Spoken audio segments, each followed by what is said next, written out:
I am here in London, just around the corner from Chinatown, celebrating the Chinese New Year. Now apparently it's lucky to touch the face of this dragon. Now I didn't know that until this dragon had passed, but I'm hoping I get another chance. I could do with some luck. Could try reaching over there. They are kids. It wouldn't look good. Now you may be watching this and thinking, wow, what's the relevance of this to the rest of the video? What's Dan doing? Is he making a dragon? No, I just needed an intro. This is a video about Trench Crusade. Enjoy.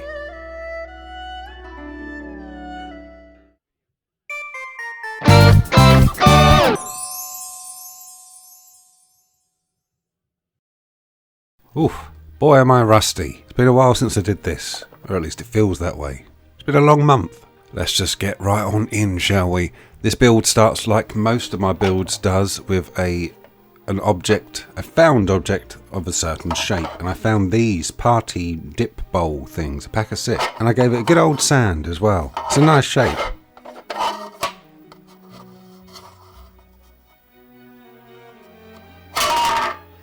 Using some thick card, I traced around the bowl thing and made a lid. This thing, I can already tell this thing is going to crack at some point. It's not the strongest thing in the world, but I'm going to reinforce it with bits and bobs as we go along on this journey. Now this bowl was £1.50 for 6. That means that if I like this, I can potentially make 5 more. It's always good to buy things in groups or pairs or batches. That is the scratch builder's dream, is to have a set of something. We don't dream big. Using the old art shiv here to cut a hole in the cardboard, ready to slot in this plastic tube. I don't really know what I'm doing at this point, by the way. I'm winging it. So I'll just assume that I'm going to need something for the rest of this build to attach to. And that's why I'm going to hot glue this plastic tube into this bowl. That's the fun of scratch building. Also, I found this random orange disc thing. I don't know what it's from. It's just in one of my boxes.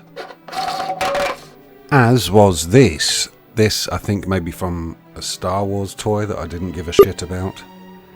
Sacrilege, I know. But I just found this loose in my box. I doubt it was one of the good Star Wars toys. Sporadically, throughout the video, I will show you what I've been watching while crafting this thing. If you know the names of any of these movies, then please leave a comment below. And some of you kids may be saying, what the hell is wrong with that guy's TV? Why is it round and shit looking? You don't know you've been born. This is what it was like in the olden days. Anyway, I have a smaller tower of beads and junk now. I've started a new tower, and this is filled mainly with pieces from board games and such. Starting with these little tiles that are from a game called Upwards, which is Scrabble, but you can stack it up. I don't see the point in complicating a game like Scrabble's pretty much perfect the way it is. I once got the word wyvern on a triple word score in the corner, and that won me the game by a country mile, and I'll be telling my grandkids this story. Now I'm going to be honest with you all. This is a very honest channel. I like to consider myself an honest person. I'm just about to start the legs here with these little rods, and I'm getting PTSD. These legs were hard work.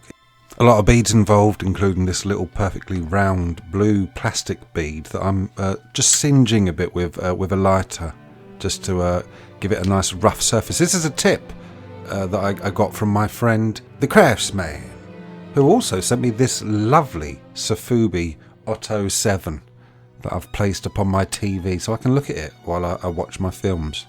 Thank you, Craftsman. Thank you. Also, if you do set fire to anything, make sure you've got a window open, wearing a respirator, all that stuff. Now, this build I wanted to be tall. I wanted the legs to be kind of the main feature, and therefore they needed to be very structurally sound, which was incredibly stressful, I'll be honest. There were probably much easier ways of doing it, but to be honest, I was making this up as I went.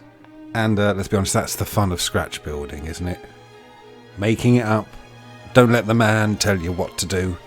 Unless you're watching this for advice, in which case you can listen to me and I'll tell you what to do.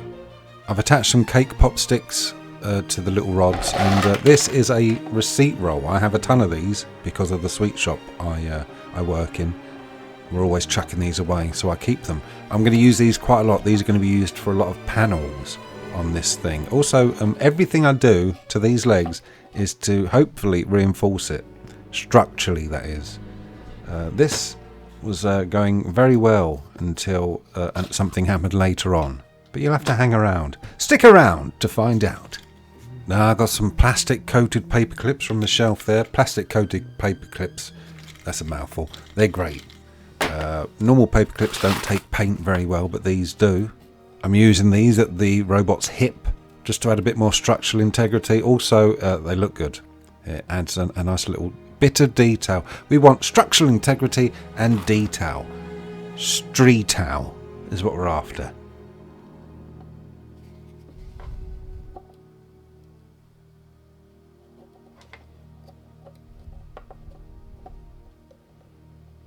Oh, it's fiddly work for such fat fingers. Now I'm going to be using these rod things again. These rods covered in the green paper are sugar wire, sugar craft wire for floral arrangements, things like that. They're just straight wire. Anything you see in this video that I will remember to add a link for, I will put on my Amazon affiliates link. You can see it all in the description there. If you want to purchase them, go through the link. It chucks a little bit of money back to me. Doesn't cost you anything more. There, that's done.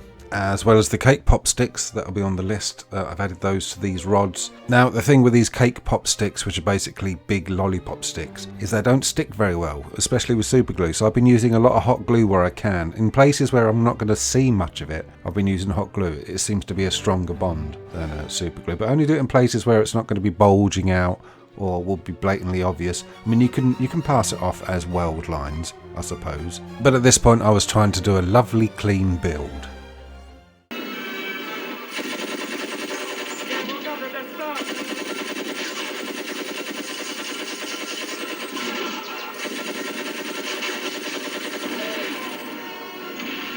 Nice one, Rambo. I was busy blathering, but these little round grey disc things are from a tank set. You'll see plenty more of these tank sets later on. They were given to me by Pez from Rubicon Games. Thanks, Pez. Hope you're doing well. I'll be using these little wheel shapes on all of the joints. Nice to have a bit of sort of regularity, a bit of a pattern to bring it all together. I thought long and hard about these legs, as often you do, and was visiting the pound shop and found this pack of fake Sharpies for £1 and thought, that's an interesting shape, I'll just use these. We'll figure out as we go. Also, the thing with these sort of pens is you get lots of great shapes. Plenty of things. You've got a lid, you've got the tube, and you've got the little bit that the nib is sitting in as well. So that's 3 pieces, and there's like 1 million pens in that box. I didn't count them, there's a lot. Using the old granddad saw to cut it into a shape. By the way, Happy New Year, everybody. I haven't said Happy New Year. This is the first video of the year. I hope you've all got your new calendars.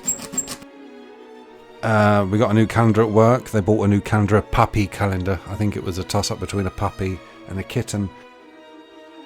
I didn't really see the need. I'd already brought my own calendar in. Back to the legs. I'm meticulously snipping these things and hoping I don't crack the pens. We've got to give these some nice, interesting, mechanical looking shapes. And of course all 4 legs have to be the same. So it's lucky there was many pens.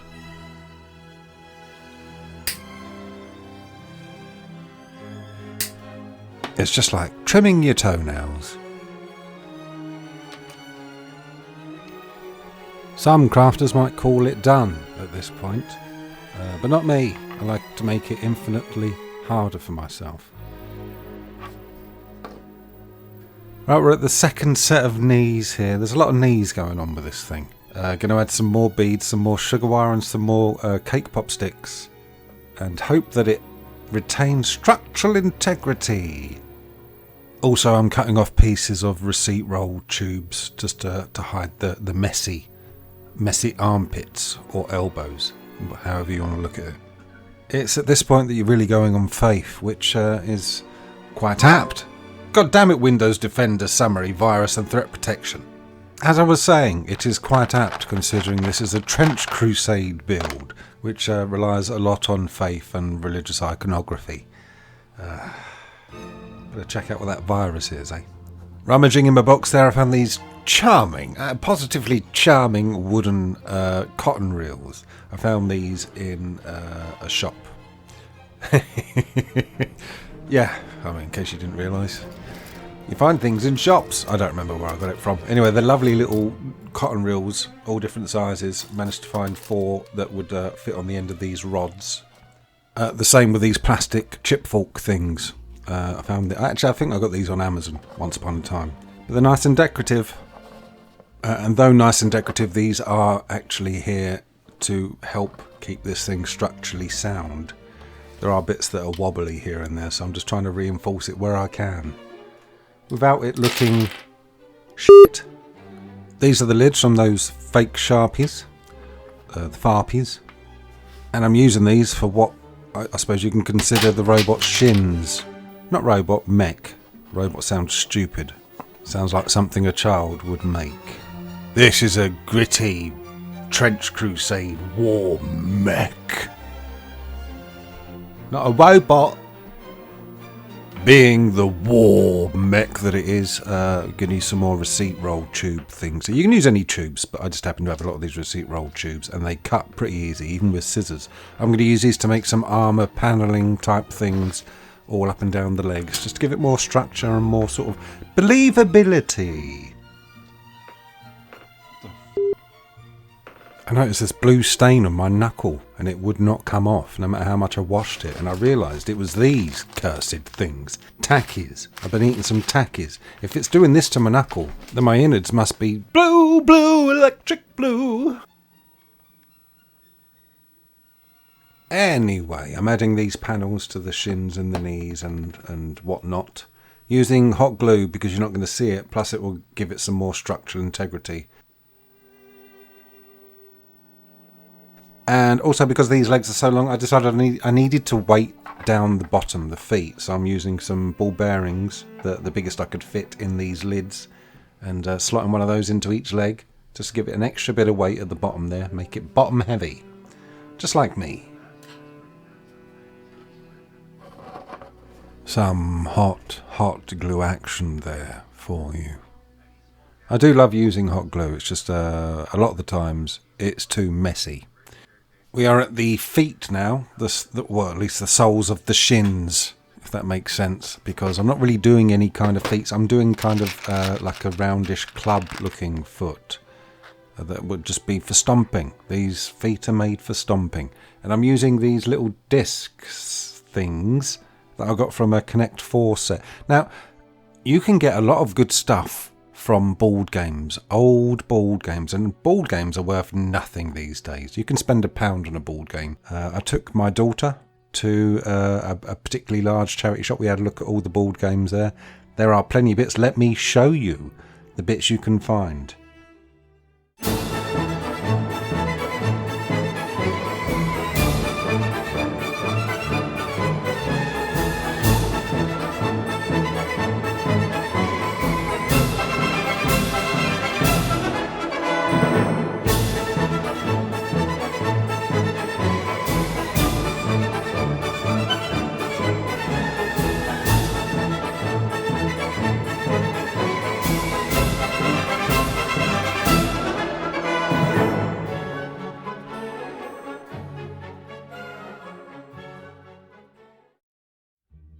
Often, when scratch building, viewers don't realise how much mess it causes. You need everything to hand. It's a nightmare. Look at all this stuff on the left. This is relatively tidy. It got a hell of a lot worse. These are all the tools on this side. I should do some more sculpting. Sculpting's a nice tidy process.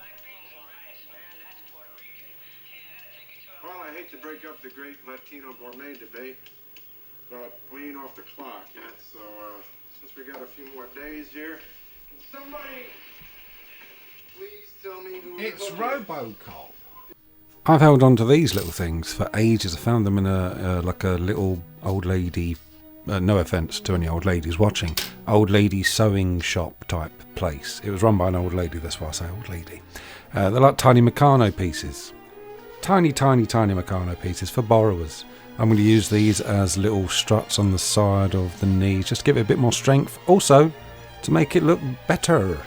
Now, these were fiddly, but that's the price you pay for street owl. Structural detail. I'll probably never ever say that word again. You may be looking at this mech and thinking, that looks flimsy as hell.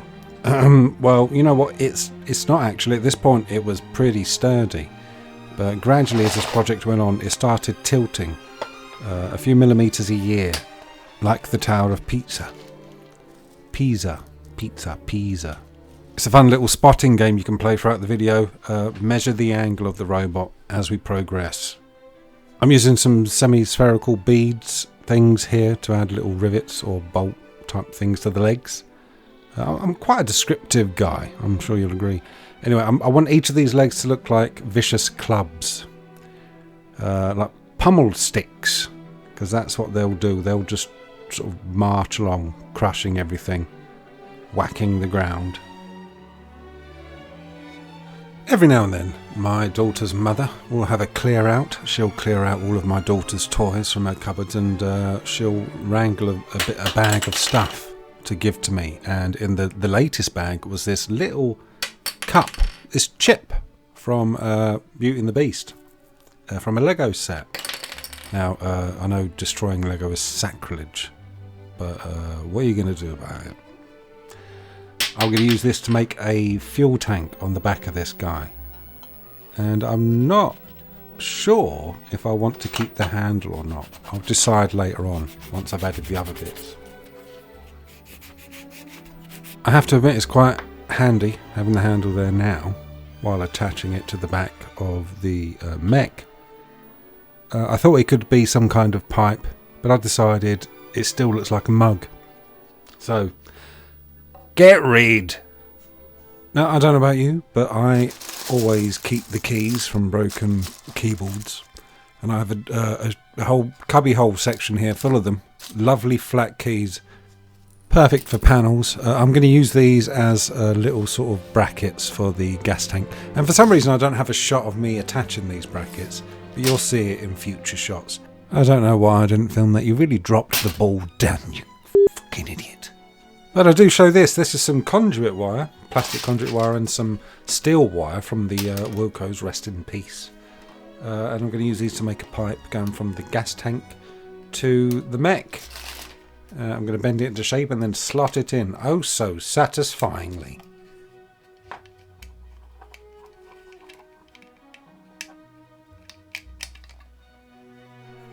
Oh, that felt good.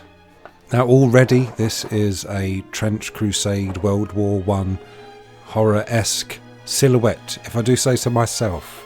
Now, genuine question for all you cats out there in Radioland. Do you know what these things are? I found them in the sewing department of a charity shop. They're about £1. They're on this sprue. I don't know what they're called. If you know what they're called, please leave a comment. But they are perfect for making valves. They're pretty much the perfect size for a large valve, and I attached one of these to the back of the gas tank. But I didn't show it again for some reason. Instead I went straight to this square rod and made this cross. I'm going to attach to the front of the thing now. This was fiddly, but worth it. It's the main feature.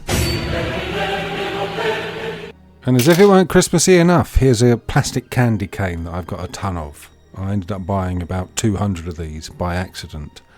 But they're very handy. I need this twisty bit of plastic to make a flamethrower cannon on the front of this thing. It's going to slot inside of the cross.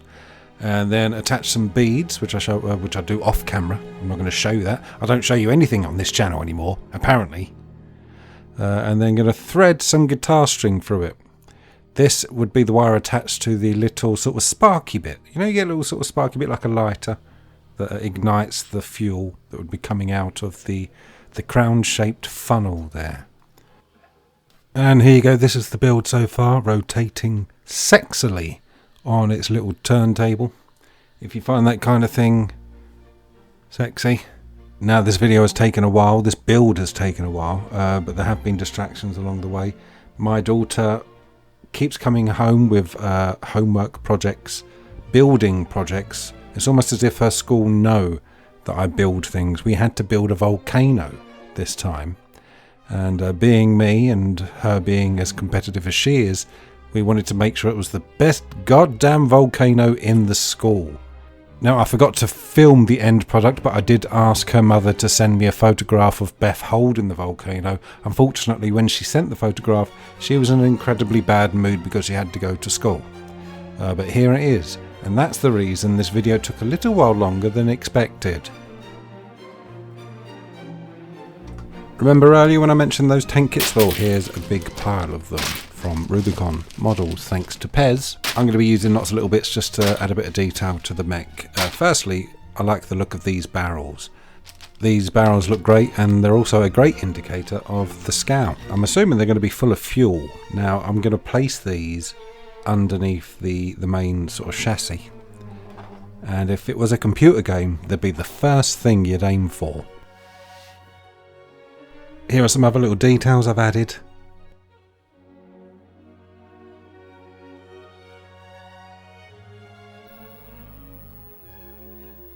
Also, I made some bars out of the plastic coated paper clips that look rather nice. I like the look of those. I haven't actually mentioned much about Trench Crusade so far. I don't know too much myself. I just know that I love the aesthetic. It's set during World War I, I believe. I think it was just called World War back then. And there's like a very religious element to it. And so I looked on Amazon for religious beads, and I found these. And they are just perfect. If you'd like to get this up for yourself, I will put an affiliate link up in the info down below. I'm going to start with a few of the crosses and attach them to the joints. I don't know why, I just think it would look good. Don't question it.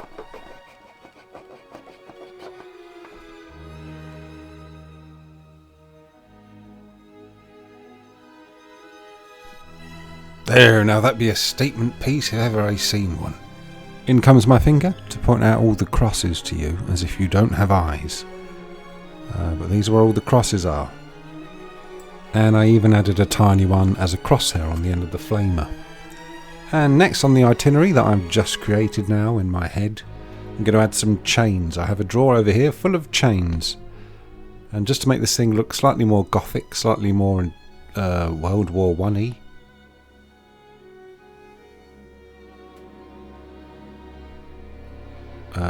just to make it look better, I'm going to tie them around the legs, have them draping from the core of the thing. Not only does it look better, but it also strengthens the thing. A bit of a street owl. I forgot I wasn't going to say it again. This was quite therapeutic, actually. Once the chain was in place, I would douse it in super glue. But I would also take a cotton bud or a Q-tip, as you Americans might call them, and dab away the excess super glue, because I didn't want it to be all clogged up. I still wanted to be able to see through the loops. If you put too much super glue on, the loops get clogged up. Now, while handling this thing, I did say at the very beginning these serving dish bowl things that I started with don't look very strong, and it did crack. It cracked on one side, but luckily I was always planning to cover the sides with a few bits of styrene, this plasticard stuff that's expensive, ABS sheets, and I'm running out of it, but it's on the Amazon affiliate list there if you need it.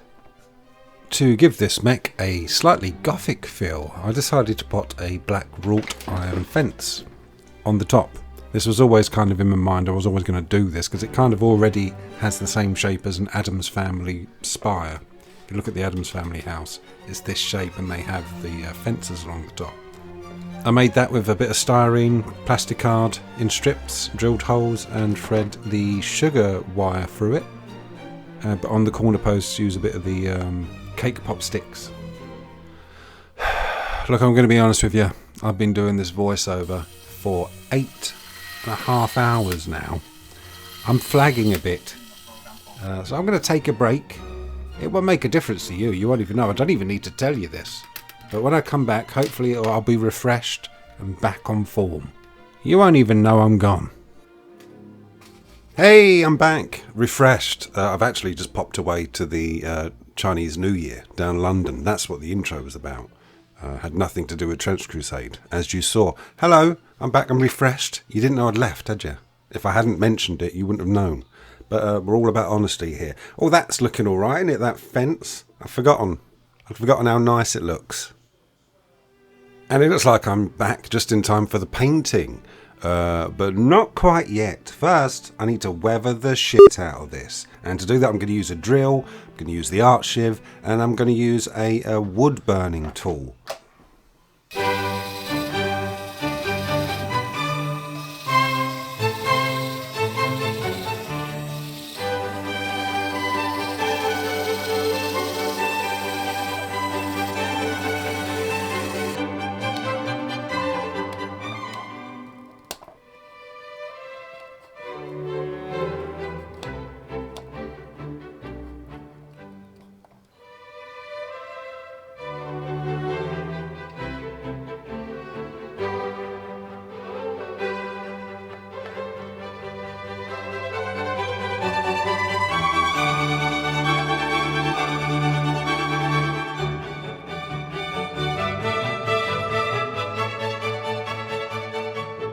I'll be honest with you all, that pyrography tool scared the life out of me. I'm about to spray this thing, but before we get there, I'd just like to take us over to Dan, who's live in the sweet shop. Hello, Dan.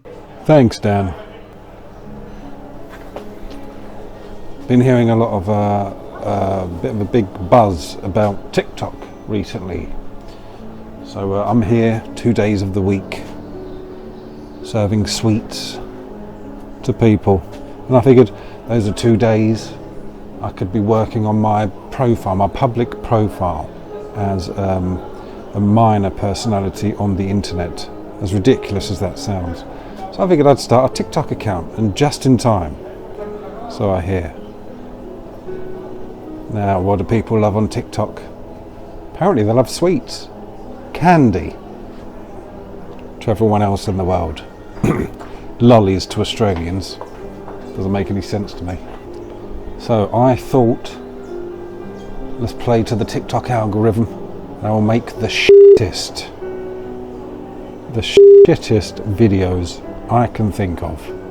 The worst possible reviews of the sweets on these shelves. And that's what I did. I limited myself to 10 1-minute videos that would take zero effort. And this is what happened. Hello, welcome back to the Sweet Review with me, Dan. Today I'm going to look at Slush Puppies. I've got one here. Slush Puppy Spray Candy. Blue raspberry flavoured liquid candy spray. It's got a little spray like deodorant.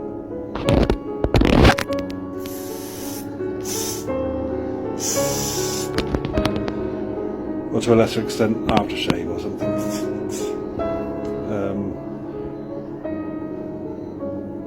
Slush Puppies used to be a drink.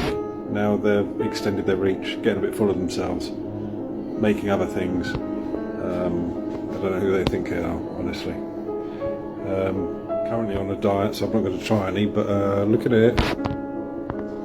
Looks nice. I think it looks very tasty. Now that was just one of 10, and that video took no effort at all. All 10 videos took a fraction of the effort it would take to make a full YouTube episode. And you might be thinking, well, did they do well on TikTok? And the answer is yes. Look at this. This is the total amount of views my 10 videos made in a week.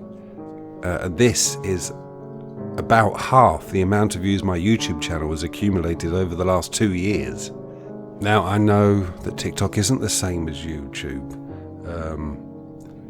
but still. Also in this time I was approaching 700 followers, and tons of likes, thousands of likes. Also, pretty much every comment was follow me, follow back, teamwork. That's it. A lot of them were teamwork. I just hearted every one of these comments and never followed a single person back. Anyway, that was my TikTok journey. I'm not going to give you the link to my TikTok channel because I won't be doing anything else on there. Back to the YouTube, the proper stuff.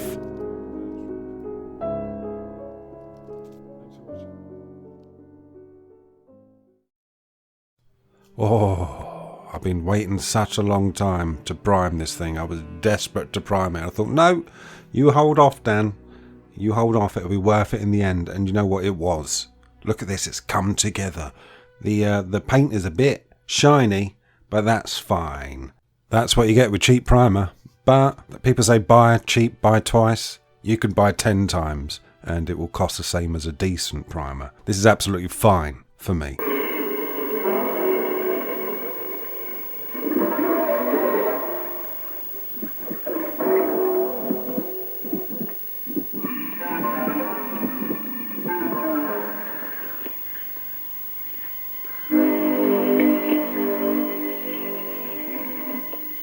Now, as per the usual with my Mech builds, I'm going to start with a rusty brown, a cheap sepia paint.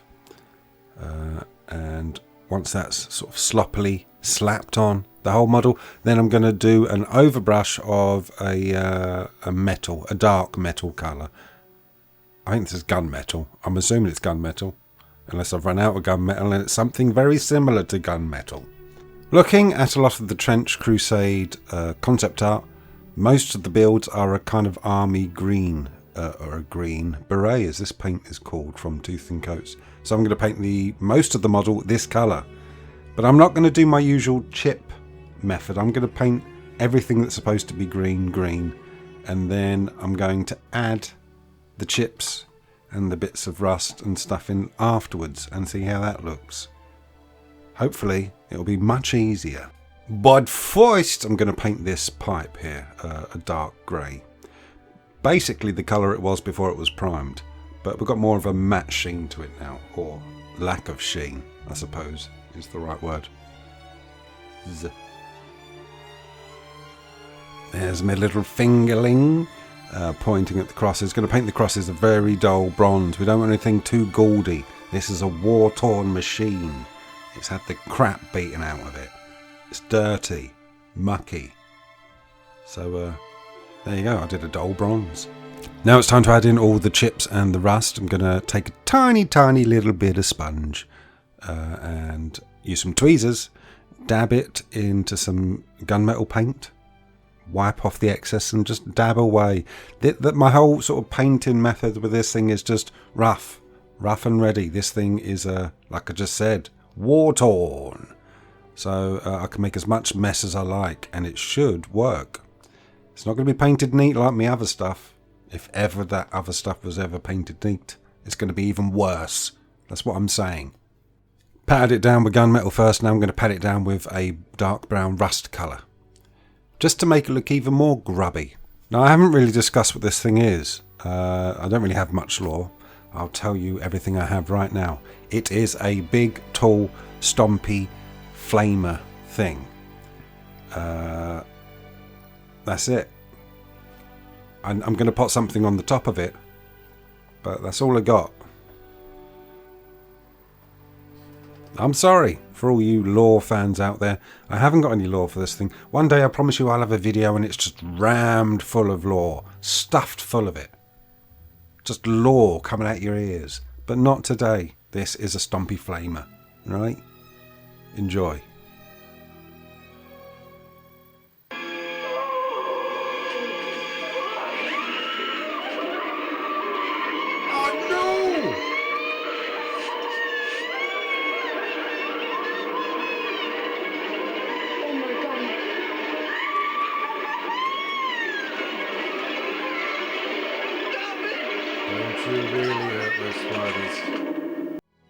Now here it is, painted pre-wash and pre-mud rust and all that sort of stuff. I'm going to add some extra bits. I did paint the barrels red and a few other little details, a few other little colours, but just little accent things really. Not things that you need to see on video, because why would you need to see those things?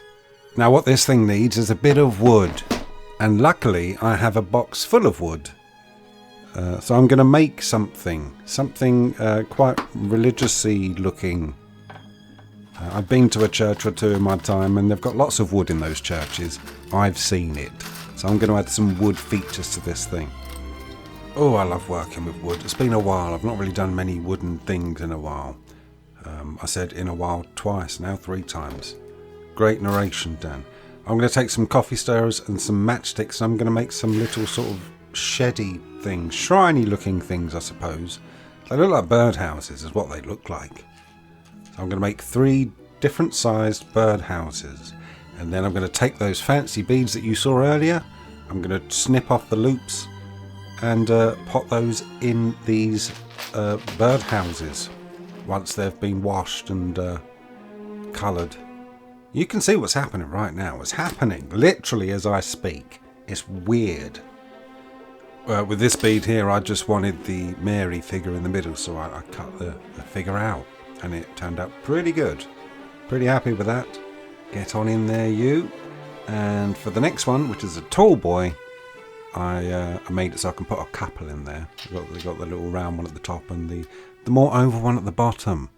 None of these mean anything, these effigies, but they look very religious-y.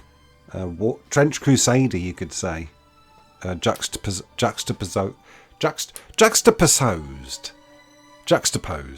against the mechanical wall rig machine thing. It was quite satisfying gluing these to the side of the Mech, if I'm on. Hey. Now I didn't imagine that kid. You all saw him, right? There they are, looking all lovely on the side. The dark brown goes really well with the green. Now I'm going to make one more thing to go on top of this Flamer Stomper Mech thing. And while I do that, I would just like to welcome the brand new patrons. There have been plenty of you since the last time I did a video. Thank you so much to Skirt, Adam Dorflinger, Kirsten Darlin, Pat, Aaron Nance, 3 Little Squigs, Nurtured by Nature Studio, Andy Cowell, Michelle Miller, Jonathan Dinu, Mr. Preacher, Kakichu, X-Power Zone. Thank you very much to all of you. You are the reason I continue to make these videos. Now, I must warn anybody, if you do decide to join my Patreon, I would love you forever. But also, do it through a desktop. Don't do it through Apple, because they're money-grubbing bastards. They will take a cut for nothing. They did nothing, and they're going to take a cut. Now, as ever, I've left myself no time to speak. Thank you so much for watching this video. I will add a base and a wash and everything else to this model. You will see it in the showcase. Thank you, thank you, thank you. Hope you're well. See you real soon, y'all. Also, like and subscribe. Like, comment, subscribe. Bye.